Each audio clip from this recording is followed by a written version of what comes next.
Hey guys, welcome back to Waters Family Homestead. Well, I think I got that problem solved. The concrete set up since yesterday when I poured it, dug it back up and poured concrete at the bottom of the hole and around the pipe that the flagpole goes in. It's leaning, if I'm facing the range, it's leaning to the right just a little bit. That's because I didn't get it square, when I put it up. But it's not leaning enough to matter. But the flags are doing well. It's a nice windy day for them to stand out. And I did find a regular 50 stars and stripes flag inside. So when one of these acts up, starts tearing up or whatever, I'll probably put it up at the top. But this pole won't hold but 2 flags. It's only designed for 2.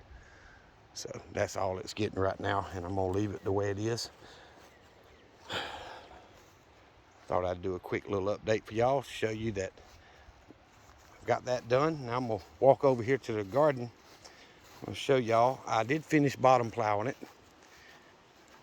as far as 6 inches plus deep, thereabout.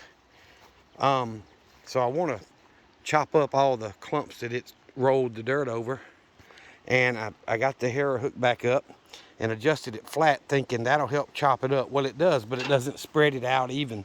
So I think this harrow may have been built by somebody, at home or whatever, in their home shop. It doesn't have enough adjustment holes, so I need to drill another hole here so that I can put less angle on it. It was up here, so I want to drill a third option right here that's a little bit less angle, and then I need to take this bar off the middle, and it's got 3 holes up here, but I want to add another one in the middle there so that I can put just a little bit of angle, so it'll kind of spread the dirt and chop it up without really trying to dig in too deep. So I got to figure out that, either get a bit that big or use a unibit from top and bottom to drill that. But that's the idea. Is I've ran over the outside edges a couple times, like this first row here that's humped up pretty good. I ran over it twice with the blade straight, and yes, it's breaking up the clumps, but it's not spreading any of the dirt back down out into the tracks and all that. So I needed to spread it out a little bit without being extreme like it was. But though Yanmar's doing its job.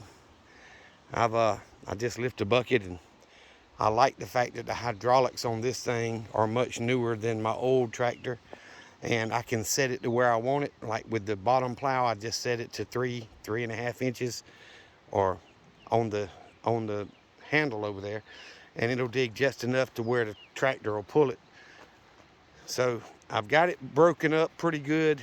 I think if I can make the adjustments on that disc harrow, it'll be enough to break it all up into much finer clumps and spread it out just a little bit. And then I can tarp the garden and let the weeds and the grass, die off under the tarps and plastic or whatever I got that I can use. And I did make it a little bigger than the original. I added, I don't know, another 6 or 8 feet on this end, and I added another 2 or 3 feet at that end. So it's about 35 wide roughly, and it's about 60 to 70 feet long, maybe 80 feet. I can't honestly remember, but that's a pretty big garden for me. Of course, crap hit the fan and everybody's having the garden, and we got to grow food to eat. This garden will be 4 times this size. It's going to go much further across the backyard. It's going to get much wider. It's going to come way up here, so that this garden will be twice as long and twice as deep. That's why that pine tree is one day going to come down, and I dig the root balls up so that it won't interfere with the garden. And that's the idea. If I've got it broke up before crap hits the fan, before everybody's here having to plant to replace the food we eat that I've got stored, then and of course much healthier, and hopefully the fruit trees and bushes are going to do decent. The better care you take with them, the better harvest you're going to get. And yes, there's a lot to it. I have dumped 1,000 pounds or more of lime back here in my garden area. Plus, y'all know I ran the mobile chicken coop that I had back and forth on this whole garden area for several years. So it should be good nitrogen rich soil from the chicken poop and all that's been on that yard. So adding the lime, adding the nitrogen from the chickens, it should be, although the last garden I planted, it produced way more than I could handle. Okra, corn, tomatoes, I had them running out my ears, all of it. So it'll produce more than I can do now. And what I'm planning on doing, basically, if I can get this thing done and planted before it's too late, is to plant my rows wide enough I can take that walk behind tiller and till between each row all the way up and down to help keep the weeds under control. And I'm just not going to plant it close together to where I got to get in there by hand and weed everything. But I still got to get that fence up. It's not something that I'm looking forward to, and it's not hurting anything. So, but the fruit trees and all seem to be doing well. The blueberries are starting to look more and more like they're getting ripe. I don't know how well y'all can see that on the camera, but this bush is a lot bluer than the other bush. They both still have some green berries on them, but let's see if I can. Anyway, I know the sun's glaring the screen for me.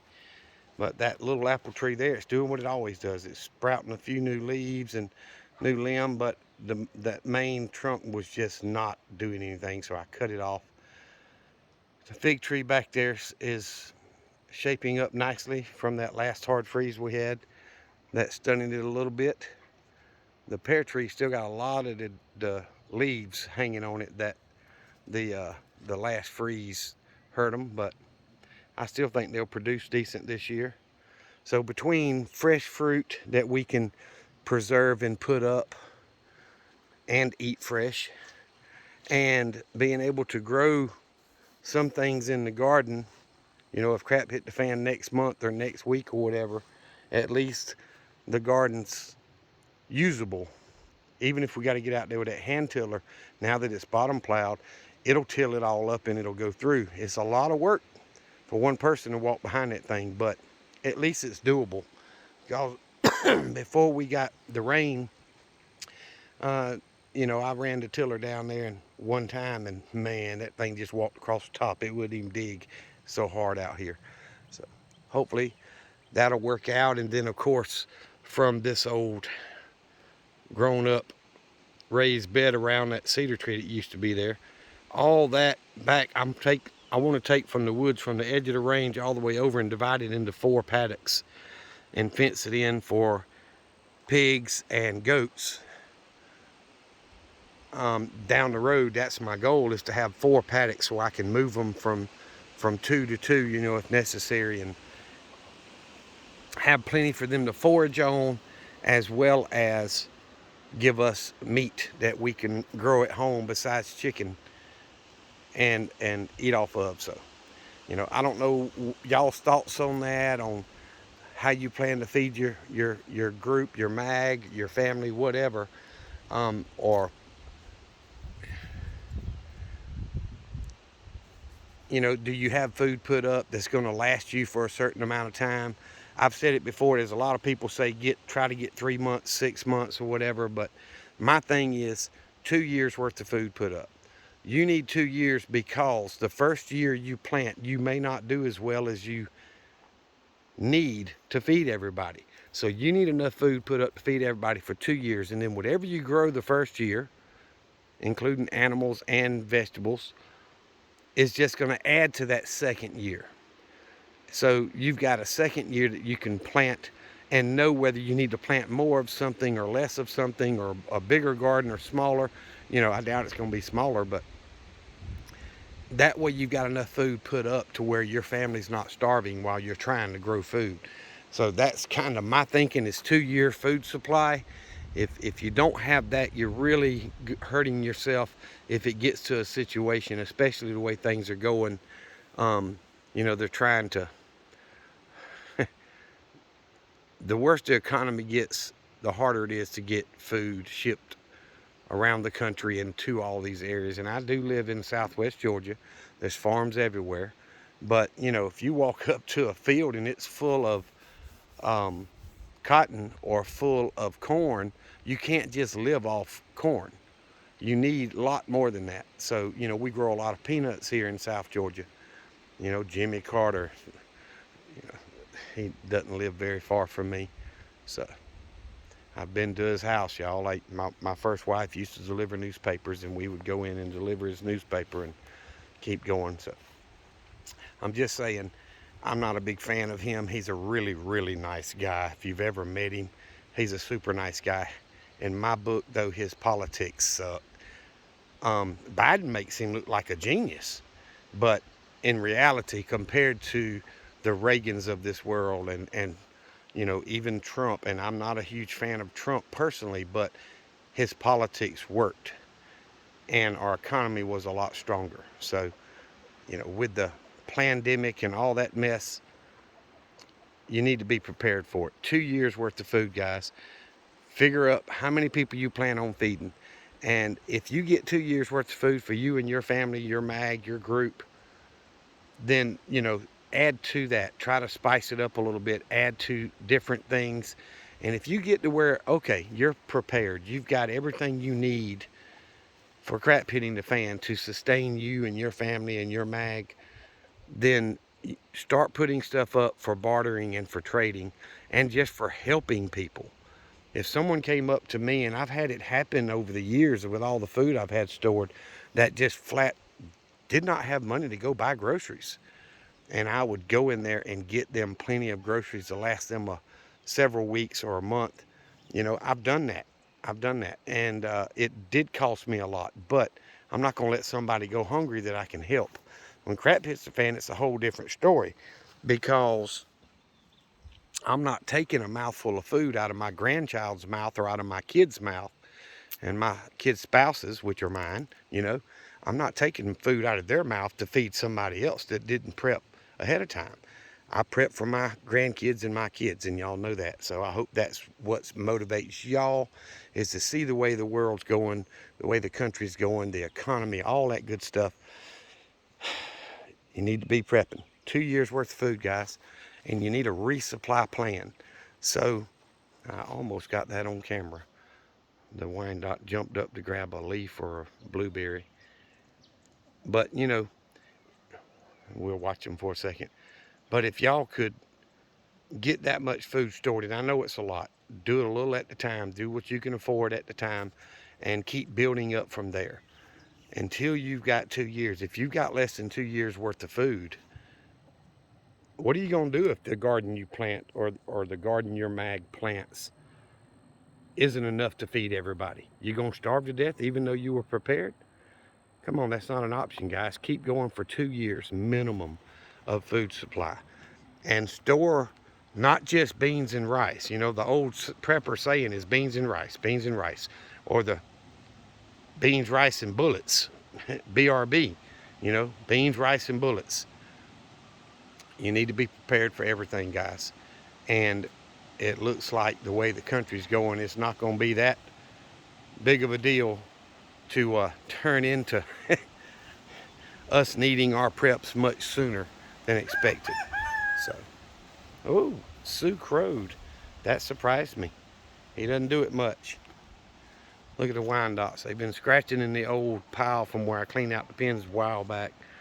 And they've about got it level with the rest of the ground now. And they're scratching and wallowing in that dirt. Sing it, Sue. Let's go, buddy. You notice I only let the Wyandottes and Sue out today. I've checked on the baby chicks and the baby turkeys.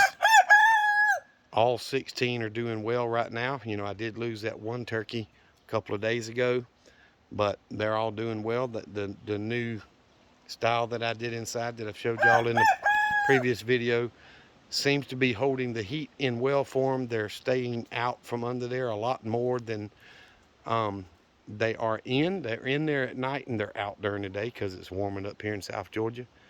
And I'll probably have to come in here this weekend or something with the mower and cut some of that tall grass down, because I haven't been letting all the chickens out, and it's starting to get ahead of them a little bit. It wouldn't hurt to run in there. It helps chop the grass up and put it back into the ground. But I'm gonna get off here, guys. Remember what I always tell you now. 2 years worth of food. If you got less than that, you're not where you need to be yet. 2 year supply with a resupply plan. Part of my resupply plan is this fruit orchard and the other fruit trees on the other side of the property and planting that garden. And I've got the ability and the space to make that garden at least 4 times bigger than it is now. And if I had to go even bigger than that, I could. I could come all the way out here, you know, add another 25 or so feet to it. I can go double the distance the other direction, and I can come all the way up to the close to the lean-to off the mini barn. And if I had to, I could go out there in the field and plow more. But that's not the main plan. The main plan is to store enough food and be able to plant food to replace what you've used. That's what you do. That's the idea, guys. I appreciate y'all watching the videos and listening to me. Thank you so much. If you're not subscribed, please subscribe to the channel. It helps me grow so much. We're at 353, I think, which is huge for me. But I'd really like us to get on up there. The more people we can share prepping with and why we prep and how we prep, the more people that's going to be prepared when this economy and this country finishes its path on the way to Hades. I mean, we're headed there, guys, and we need to be ready for it. The most important thing is to know that your soul is going to meet Jesus when it's over with. Y'all remember what I always tell you. Jesus Christ loves you, and so do I. Y'all be safe. Be prepared.